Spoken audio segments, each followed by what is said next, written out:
সদস্য সংগ্রহ না, সদস্য নবায়ন। দলে অনুপ্রবেশকারীদের ঠেকাতে কঠোর বার্তা দেওয়ার পরদিন নিজের নামে ফর্ম পূরণ করে নেতাকর্মীদের সদস্যপদ নবায়নের কার্যক্রম উদ্বোধন করলেন বিএনপির ভারপ্রাপ্ত চেয়ারম্যান তারেক রহমান।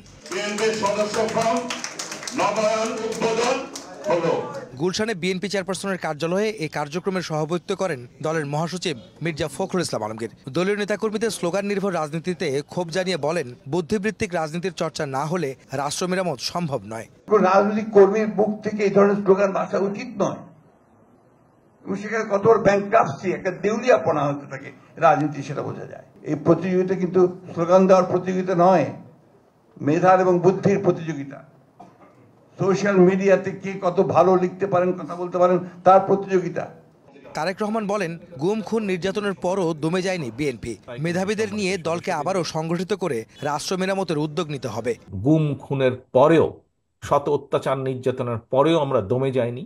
আমরা আমাদের দলের হাজারো লক্ষ নেতাকর্মীকে নিয়ে আমরা স্বৈরাচার মুক্তি আন্দোলনে ঝাঁপিয়ে পড়েছিলাম। ঠিক একইভাবে আসুন আজ আমরা আবার দলকে পুনর্গঠিত করার জন্য, কারণ এই দলকে পুনর্গঠিত, যত শক্তিশালী পুনর্গঠিত ঐক্যবদ্ধ আমরা করতে পারবো, আমরা আগামী দিনে আমাদের 31 দফার মাধ্যমে রাষ্ট্রকে তত দ্রুত আমরা মেরামত করতে পারবো।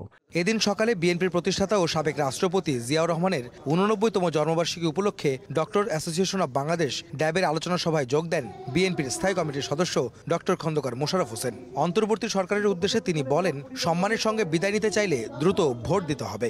যদি এই সরকারকে শান্তিপূর্ণভাবে এবং সম্মানের সাথে বিদায় নিতে হয়, তাহলে অনতিবিলম্বে এই সংস্কার কাজ সমাধান করে নির্বাচন দিতে হবে।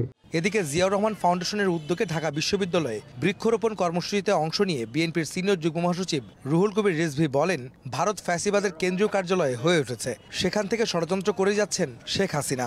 দিল্লি যেন এখন একটি সেই ফ্যাসিবাদের কেন্দ্রীয় কার্যালয়ে পরিণত হয়েছে। আহমেদ সালেহীন, সময় সংবাদ, ঢাকা। ফাউন্ডেশনের সাথে